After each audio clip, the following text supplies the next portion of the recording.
Hello, everyone, and welcome back to the English Playbook. I'm David. And I'm Sarah, and wow, are we excited about today's episode. We are bringing you episode 16, and if you've been following along, you know what this means. That's right, we're diving into part 2 of I'm Sorry, I Love You, one of the most requested follow-ups from our listeners. I have to say, Sarah, when we covered part 1, the response was incredible. Our inbox was flooded with messages asking for more romantic dialogue breakdowns. Oh, absolutely. And I think it's because this isn't just about romance, right? These phrases, I'm sorry and I love you, they're fundamental to human connection, whether you're dating, maintaining friendships, or navigating family relationships. These words are powerful, they're universal, and for English learners, they're absolutely essential. So today, we're going to spend a full 100 minutes breaking down everything you need to know about expressing apology, love, and everything in between. We'll cover the dialogue, dissect the vocabulary, practice pronunciation, and share some real-life stories. And speaking of real-life stories, we want to hear from you. At the end of this episode, we'll share how you can submit your own twist of fate stories, those unexpected moments that changed your life. But before we jump in, let me set the scene for today's dialogue. If you remember from part 1, our two characters had a bit of a collision, literally. He accidentally bumped into her, she hurt her ankle. And now things are getting romantic. He's taking her out to dinner to make up for what happened, and sparks are definitely flying. So buckle up, learners. This is going to be a romantic, educational, and fun-filled 100 minutes. Let's get started. All right, Sarah, let's hear this dialogue at normal speed first. Listeners, don't worry if you don't catch everything. We'll break it down piece by piece afterwards. Just listen for the general feeling and emotion. Ready, David? Let's do it. I'm so relieved that your ankle wasn't broken. I feel just awful about this whole thing. I want to make it up to you. Let me take you out to dinner tonight. My treat. Oh, that sounds great. I'd love to. Here's my address. Pick me up at 8. Perfect. Thank you for such a lovely evening. The food was amazing, and I had a great time. Me too. You look so beautiful tonight. I wish this night would never end. There's something that I have to tell you. What is it? I woke up today thinking that this would be just like any other ordinary day, but I was wrong. A twist of fate brought us together. I crossed into your life and you into mine. And this may sound crazy, but I'm falling in love with you, Veronica. Oh, wow. Every time I hear that, I get chills. Right? I'm falling in love with you, Veronica. That's such a powerful moment. And notice how he builds up to it. He doesn't just blurt it out. He sets the scene, talks about fate, acknowledges how crazy it sounds. That's actually really smart communication. He's managing expectations and being vulnerable at the same time. Exactly. But we'll get into all of that. First, let's talk about some key vocabulary that might have been challenging for our listeners. All right, everyone, welcome to our language takeaway section. This is where we break down the essential vocabulary from today's dialogue. We've got 3 main words to focus on, and trust me, you'll use these all the time in English conversations. Let's start with word number 1, relieved. Relieved. R-E-L-I-E-V-E-D. Relieved. Now, what does this word mean? Sarah, can you explain? Sure, when you're relieved, you feel happy and relaxed because something bad didn't happen or because a difficult situation is over. It's that feeling when you've been worried about something and then you find out everything is okay. Exactly. Like in the dialogue, he says, I'm so relieved that your ankle wasn't broken. He was worried about her ankle, but now he knows it's not serious, so he feels relieved. Let me give you some more examples. Listen carefully. Example 1. They were relieved to hear that the company would not be making any layoffs. So they were worried about losing their jobs, but the company isn't firing anyone. Relief. Example 2. I'm so relieved to hear your voice. I was worried something happened to you. Oh, this is a great one for when you've been trying to call someone and they finally answer. Example 3. She was relieved to know that she didn't have cancer. That's a serious example, but it really shows the power of this emotion. Relieved is about avoiding something bad. Now, let's talk about pronunciation because this word can be tricky. It's not relieved, but relived. The stress is on the second syllable. Relived. Let's practice together. Everyone repeat after David. Relived. Relived. I am so relieved. Great. Now let's move to our second word, pick me up. Pick me up. This is actually a phrasal verb, and it's super common in everyday English. When someone picks you up, it means they come to your location to get you, usually in a car or vehicle. Right. In the dialogue, she says, "Here's my address. Pick me up at 8." She's telling him to come to her house to collect her for their date. Let's look at some examples. Example 1. My husband was supposed to pick me up from work yesterday, but he forgot. Does that really happen, Sarah? Unfortunately, yes. And when it does, you better believe he has to make it up to me. We'll get to make it up in a minute. Here's another example. Example 2. I need to hurry up. The taxi will pick me up at 7. So you're waiting for the taxi to arrive at your location. Example 3. Can you pick me up from the airport tomorrow? This is probably the most common use, asking someone to collect you from the airport. Now, a quick note on pronunciation. Pick me up. All three words flow together smoothly. It's not pick me up, but more like pick me up, almost like one word. Let's practice. Pick me up. Pick me up. Pick me up at 8. Can you pick me up? Perfect. And now for our third word, ordinary. Ordinary. Ordinary. Ordinary. This word means normal, regular, nothing special or unusual about it. In the dialogue, he says, I woke up today thinking this would be just like any other ordinary day. He means it was supposed to be a normal day, nothing exciting. But then, plot twist, it became extraordinary because he met her. Exactly. Let's give some examples. Example 1. It was just an ordinary day at work. Nothing special happened. So a boring, routine day, nothing exciting. Example 2. We had the ordinary problems that you find when starting a new business. Normal problems, expected problems, nothing unusual. Example 3. Ordinary people can't afford to buy Hummers. Regular people, average people, not rich or special. Now, here's a fun question for you, Sarah. Is the English Playbook an ordinary podcast? Absolutely not. We are extraordinary. That's what I like to hear. But seriously, ordinary is a great word because it's so versatile. You can have an ordinary day, ordinary life, ordinary person, ordinary food. And the pronunciation is important. Ordinary. 4 syllables, stress on the first. Ordinary. Let's practice. Ordinary. Ordinary day. Just an ordinary person. Excellent. So we've covered 3 key vocabulary words: relieved, pick me up, and ordinary. But wait, we're not done yet. We need to talk about some essential phrases that make this dialogue so natural and romantic. That's right. Let's move into our fluency builder. Welcome to Fluency Builder. This is where we learn phrases that native speakers use all the time. These aren't just individual words, they're complete expressions that will make your English sound more natural and confident. We have 3 amazing phrases today. Let's start with the first one. Make it up to you. Make it up to you. This is such an important phrase for maintaining relationships. When you make it up to someone, you're trying to balance something bad you did with a good action. It's like you hurt someone or disappointed them, and now you want to do something nice to compensate for it. Exactly.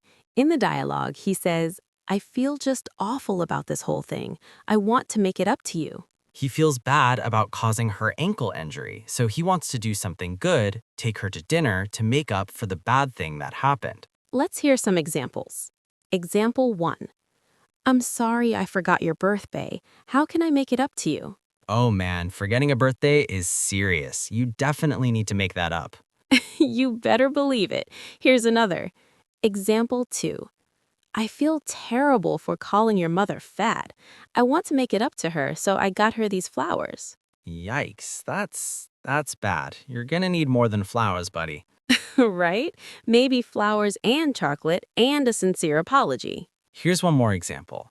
John forgot our anniversary again. He's going to have to make it up to me. Poor John. He's in trouble. But seriously, this phrase is so useful. Anytime you've done something wrong, even something small, you can use make it up to you. I'm sorry I'm late. Let me make it up to you. Coffee's on me. I know I canceled our plans. How about I make it up to you this weekend? See how natural it sounds? Now let's practice pronunciation. The key is to link the words smoothly. Make it up to you. Not make it up to you, but make it up to you. Let's repeat. Make it up to you.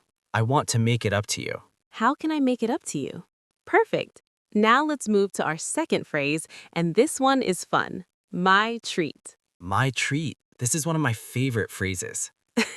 Because you like it when other people pay for you? Well, yes, but also because it's such a generous, friendly expression. When you say my treat, you're telling someone that you will pay for them. You're inviting them and covering the cost. In the dialogue, he says, "Let me take you out to dinner tonight. My treat." He's making it clear that he's paying for the meal. This is perfect for dates, but also for friends, colleagues, or family. Let me give you some examples of how we use this. Example 1. Hey, let's go get some coffee. My treat. So you're inviting someone for coffee and paying for it. Example 2. Thanks for helping me move. Lunch is my treat. You're showing gratitude by paying for their meal. Example 3. Happy birthday. Dinner tonight is my treat. Celebrating someone's special day by treating them. Now, here's a cultural note. In many English-speaking countries, it's common to alternate who pays when you go out with friends. Right. One time you say my treat, and next time your friend might say my treat. But seriously, on dates, traditionally, whoever asks the person out is expected to pay, although this is changing and many people prefer to split the bill. Good point. The important thing is to communicate clearly. If you're inviting someone and you want to pay, say my treat so there's no confusion. Absolutely. Now let's practice pronunciation. This one is a bit longer. My treat. 2 simple words, but make sure to stress treat. My treat. It's my treat. Dinner is my treat. Perfect. And now for our final phrase, which is absolutely beautiful. A twist of fate. A twist of fate. This phrase is so poetic and meaningful. It refers to an unexpected event, something unplanned, that has a big impact on your life or future. It's like destiny or fate intervening in your life in a surprising way. In the dialogue, he says, a twist of fate brought us together. He's saying that their meeting wasn't planned, it was an accident, a surprise event that brought them into each other's lives. And often, when we talk about a twist of fate, it's something that seems negative at first but turns out to be positive. Exactly. Like he crashed into her and hurt her ankle, that's bad, but it led to them falling in love, that's good. Let me give you a dramatic example to really illustrate this. Example, you're supposed to catch a flight to another country, but you're late and you miss the flight. You're angry and upset, but then you find out that the flight crashed. Missing that flight saved your life. That's a twist of fate. Wow, that's intense, but it perfectly shows the concept. Here's a happier example. I went to a party and won a week-long vacation and a lottery. It was a lucky twist of fate. Oh, I love that. Unexpected good fortune. Or he was fired from his job, which seemed terrible, but it led him to start his own company. It was a twist of fate that changed his life. The key elements are unexpected, unplanned, and significant impact. Right. Not everything unexpected is a twist of fate. If you accidentally order the wrong coffee, that's not a twist of fate. But if that wrong coffee order leads to you meeting your future spouse because the barista was your soulmate, that's a twist of fate. I love how romantic you're getting, David. Hey, we're talking about love today. I'm in the mood. Fair enough. Now let's practice pronunciation. This one is a bit longer. A twist of fate. 4 words, smooth connection. A twist of fate. Stress on twist and fate. A twist of fate brought us together. It was a twist of fate. Wonderful. So we've covered 3 essential phrases. Make it up to you, my treat, and a twist of fate. Now, I think it's time to listen to the dialogue again, but this time at a slower speed so you can really hear every word. All right, everyone. Now that we've learned the vocabulary and phrases, let's listen to the dialogue again. This time, we'll play it more slowly so you can catch every single word and really hear how these phrases are used in context. Listen carefully and try to identify the words and phrases we just learned. Ready? I'm so relieved that your ankle wasn't broken. I feel just awful about this whole thing. I want to make it up to you. Let me take you out to dinner tonight. My treat. Oh, that sounds great. I'd love to. Here's my address. Pick me up at 8. Perfect. Later that evening. Thank you for such a lovely evening. The food was amazing, and I had a great time. Me too. You look so beautiful tonight. I wish this night would never end. There's something that I have to tell you. What is it? I woke up today thinking this would be just like any other ordinary day, but I was wrong. A twist of fate brought us together. I crashed into your life and you into mine. And this may sound crazy, but I'm falling in love with you, Veronica. Much clearer, right? Definitely. And did you hear all our vocabulary words? Relieved, pick me up, ordinary, And the phrases, make it up to you, my treat, twist of fate. plus some other great expressions we haven't even discussed yet. Like falling in love. We'll get to that. But first, let's take a quick break, and when we come back, we're going to dive deep into more vocabulary and expressions.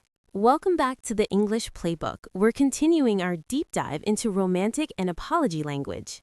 We've covered the main vocabulary, but there are so many more useful expressions in this dialogue. Let's start with crash into. Crash into. This means to hit something hard, usually causing damage. In the dialogue, he says, I crashed into your life and you into mine. He's using it metaphorically. He means he suddenly and dramatically entered her life. But literally, crash into is used for accidents. Example 1. Watch out, you're going to crash into that tree. Example 2. On my way to work this morning, I was looking at my phone and crashed right into a telephone pole. Oh no, that's why you shouldn't text and drive. Exactly. Example 3. A bus crashed into a car this morning. Luckily, no one was injured. So crash into is serious. It's a strong impact, usually with damage. Right. Now let's talk about falling in love. Falling in love. This is such a beautiful expression. When you fall in love, you start to have romantic feelings for someone. It's the beginning of love. And notice the word falling, like you're falling down. It suggests that love is something that happens to you, not something you choose. It's involuntary, unexpected, sometimes even scary. In the dialogue, he says, I'm falling in love with you, Veronica. He's in the process of falling. It's happening right now. Let's look at examples. Example 1. This guy is such a gentleman. I feel like I'm falling in love with him. She's starting to develop feelings. Example 2. After their first date, she totally fell in love with him. Notice the past tense, fell in love. The falling is complete. And here's an interesting point. We say fall in love with someone, not fall in love for someone or fall in love to someone. Right, the preposition is important. Fall in love with. Let's practice. I'm falling in love with you. She fell in love with him. They're falling in love with each other. Beautiful. Now let's talk about ask you out. Ask you out. This means to invite someone on a date, specifically a romantic date. It's different from just asking someone to hang out. Asking someone out implies romantic interest. Examples. He finally asked her out after months of flirting. Example 2. I want to ask you out. Would you like to go to dinner with me this Saturday? Notice that when you ask someone out, you usually suggest a specific activity. Dinner, movie, coffee. And here's a related phrase, take you out. Take you out. This is very similar, but slightly different. Ask you out is the invitation. Take you out is the actual act of going on the date. In the dialogue, he says, let me take you out to dinner tonight.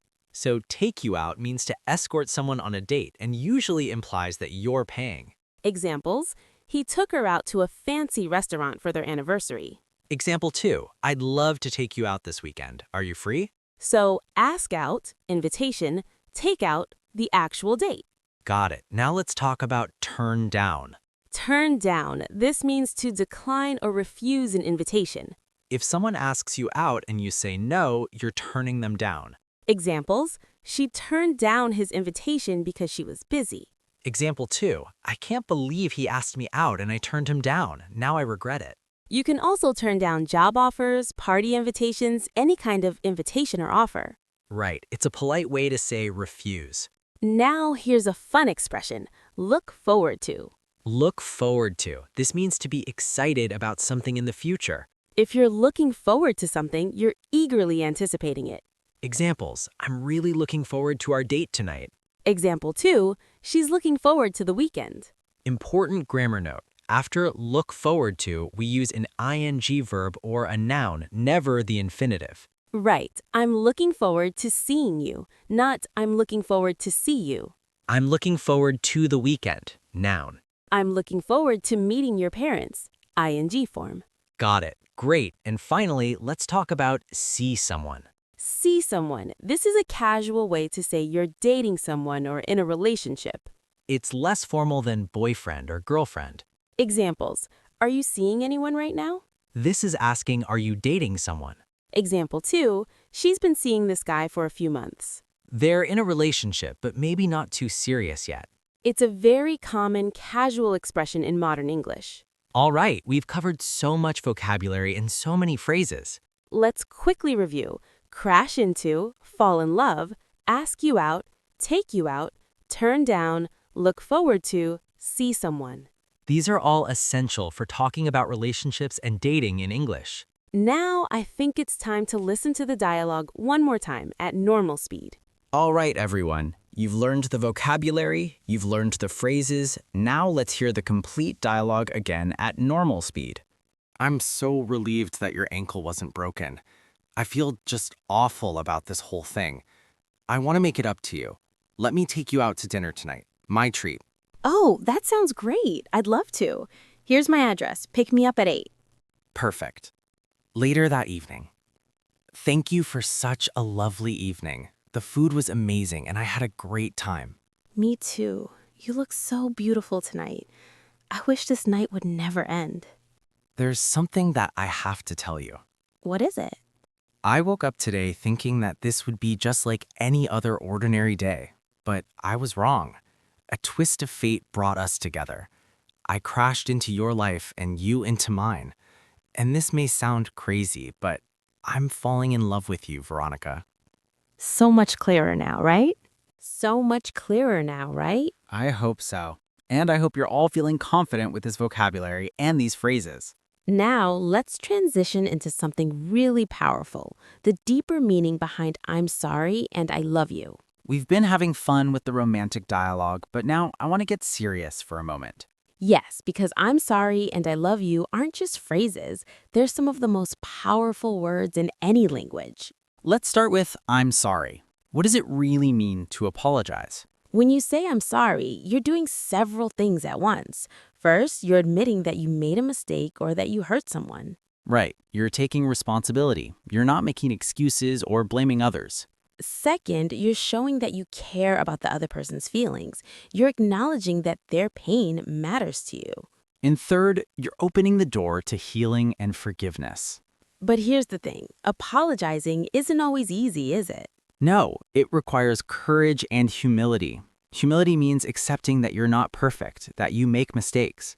And in many cultures, there's this idea that apologizing makes you weak, but actually the opposite is true. Absolutely. It takes strength to admit you were wrong. It takes strength to face the hurt you may have caused. Let me share a personal story. A few years ago, I had a fight with my best friend. I said some things I didn't mean, hurtful things, and for days, I was too proud to apologize. What happened? Eventually, I realized that our friendship was more important than my pride. So I called her, I said I'm sorry, and I explained how I felt. It wasn't easy, but it was necessary. And how did she respond? She forgave me, and our friendship actually became stronger because of it. That experience taught me that apologies are powerful. That's beautiful, Sarah. And I think many of our listeners can relate to that. Now, let me ask you, David, do you think there's a right way to apologize? Great question. I think a good apology has 3 parts. Go on. First, acknowledge what you did wrong. Be specific. Don't just say, I'm sorry. Say, I'm sorry I forgot your birthday, or I'm sorry I was rude to you. Right. Specificity shows that you actually understand what you did. Second, explain why you're sorry, not as an excuse, but to show you understand the impact. I'm sorry I forgot your birthday. I know it must have hurt you and made you feel unimportant. And third, Third, make it right. Ask, how can I make it up to you? Or offer a solution. I'm sorry I forgot your birthday. Let me take you out to dinner this weekend to celebrate. that's exactly what happens in our dialogue. He says, I'm sorry, implicitly, acknowledges what happened, the ankle injury, and offers to make it up to her. Dinner date. Perfect example. Now, one more important point about apologies: sincerity. Oh, yes. You can say, I'm sorry, but if you don't mean it, people will know. Exactly. Your tone, your body language, your actions after the apology. All of these matter. A forced apology or a sarcastic sorry is sometimes worse than no apology at all. So true. All right, we've talked about I'm sorry. Now let's talk about I love you. I love you. 3 simple words, but they carry so much weight. It's one of the most beautiful phrases in any language, and it's not just for romantic relationships. Right. You can say, I love you to family members, close friends, anyone you deeply care about. But what does love really mean? That's a big question. I think love is a combination of care, respect, acceptance, and commitment. When you love someone, you accept them as they are, with all their flaws and imperfections. You support them through good times and bad times. You want what's best for them, even if it's not what's best for you. And importantly, love isn't just a feeling, it's also an action. Exactly. You can feel love, but you also have to show love through your actions. That's why saying, I love you is so important. It's a verbal expression of those feelings. But it's also important to show love in other ways: small gestures, acts of kindness, being there for someone. Absolutely. Words are important, but actions speak louder. Now, let me ask you something, David. When was the first time you said I love you to someone romantically? Oh, wow, putting me on the spot. Okay, I'll share. It was actually on our 3rd date. We were walking in the park at sunset, and I just felt it. I knew I loved her. And what did you say? I said, this may sound crazy, but I think I'm falling in love with you. Wait, that's almost exactly what he says in the dialogue. I know, great minds think alike. So what happened? How did she respond? She smiled and said, that doesn't sound crazy at all. I'm falling for you too. Aw, that's so sweet. Thanks. And that taught me something important. Being vulnerable and honest about your feelings can be scary, but it's also incredibly powerful. Absolutely. And notice in the dialogue, he even acknowledges that it might sound crazy. He's managing expectations, being vulnerable, but still expressing his truth. That's emotional intelligence right there. Now, for our listeners who are English learners, I want to talk about cultural differences in expressing love. Good point. In some cultures, people say, I love you very frequently. In others, it's reserved for very special moments. In English-speaking countries, particularly the US and UK, there's quite a range. Some families say I love you every day, while others rarely say it. And romantically, there's no set timeline. Some couples say it after a few weeks, others wait months or even years. The important thing is to say it when you truly feel it, not because you feel pressured or because you think you should. Exactly. Authenticity is key. And one more thing, I love you doesn't always need a response. What do you mean? Sometimes people say I love you and the other person isn't ready to say it back, and that's okay. It doesn't diminish the value of the expression. That's a really mature perspective. If you tell someone you love them, you're giving them a gift. You're not demanding one in return. Exactly. Though it's certainly wonderful when the feeling is mutual. Yes, that's the ideal scenario. All right, so we've explored the deep meaning of I'm sorry and I love you. Now let's talk about combining them. So, Sarah, what happens when you put these 2 powerful phrases together? I'm sorry, I love you. It's incredibly powerful. You're expressing two emotions at once: regret and affection. This combination is especially important when you've hurt someone you care about. Right. The I'm sorry acknowledges the hurt, the mistake. The I love you reaffirms that despite the mistake, your love is still strong. It's a bridge between pain and healing. Let me give you an example. Imagine you forgot your partner's birthday. You feel terrible. You might say, I'm so sorry I forgot your birthday. I know I hurt you and made you feel unimportant, but I love you so much and I want to make this right.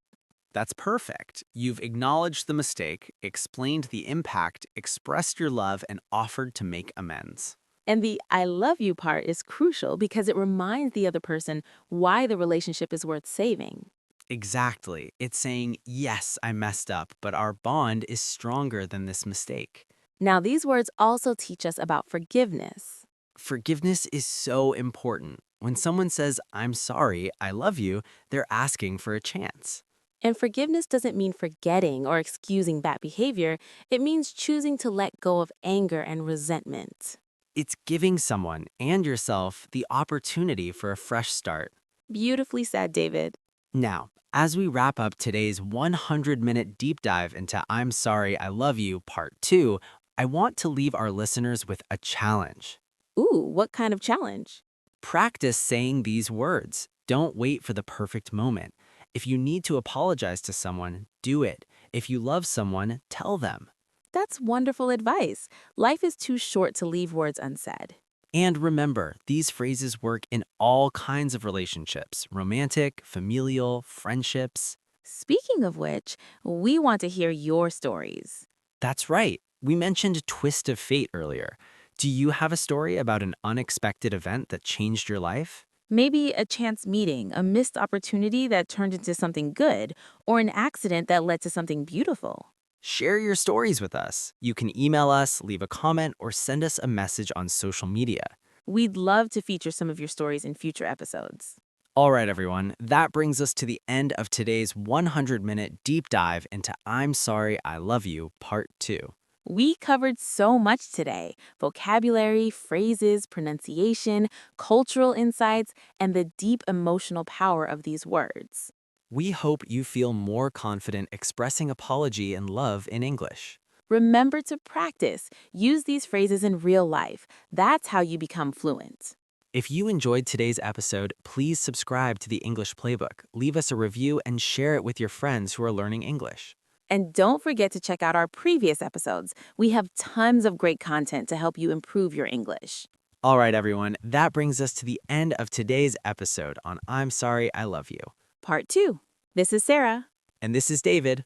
signing off from the English Playbook. Goodbye.